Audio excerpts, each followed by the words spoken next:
Today we're going to bring an M.2 SSD enclosure, and now this is pretty much what you get when you get something like this. You get the actual cable, USB Type-C to Type-C or to Type 3.0. If you guys can see, it has an adapter here, a hidden adapter right there in the corner. Close it up. There's an M.2, of course, enclosure. You got the extra screw. You got a heat shield. If you have one of those M.2s that gets overheated or anything, it has a heat enclosure, and it has thermal tape. If you guys can see that, it comes with the included. And of course, they give the actual stamps where you actually have to roll and tap in the actual M.2, which is, you don't need a screw. It's pretty much a rubber stamp in there. And then, of course, the actual instruction. So let's open it up, see if we could fit different kind of M.2. So let's go ahead and do that. When you open it up, it comes with a screwdriver. They give you the actual Phillips, a little tiny Phillips, so you could just take out the actual screw. And it's magnetic, so you don't lose it, right? Like that.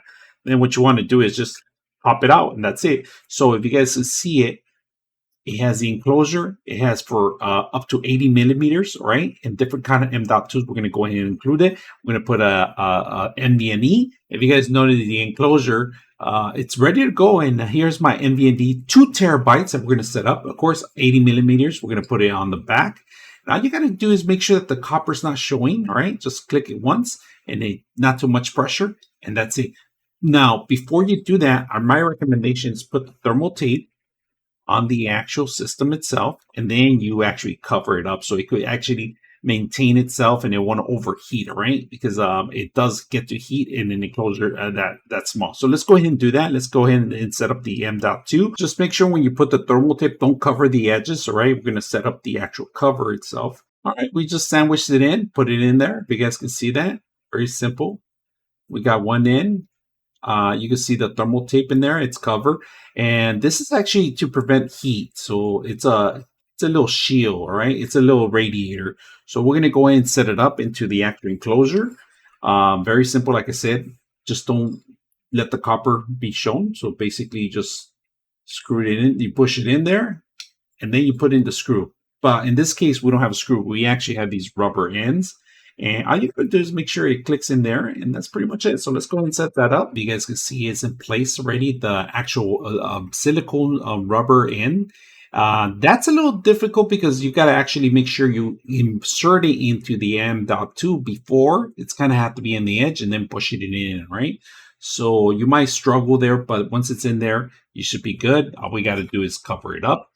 All right, just to let you guys know, this is compatible with Mac and Windows. All right, so today we're going to use a Microsoft Surface, and if you guys know, Surfaces only have a Type-C connection, so that's the only thing we're going to be working with. So on this case, we're just going to click on the actual system itself. So we're going to go one in, Type-C, all right, which is the main entrance to the actual system, and then the other entrance is going to be Type-C too. So we're going to take off the 3.0 connection, and we're going to display the actual Type-C, right? So let's plug it in. And I want to show you guys something, how you know it's on, all right? And it just came up right now. There's a little light right there. You guys can see the blue light. All right, we're going to transfer about 17 gigs into the actual drive, and see how fast we're going to go. So we're going to transfer over 17 gigs into the system. And right now, the transfer rate, let's see the transfer rate in there. It's going pretty fast. And that's 17 gigs being transferred right now.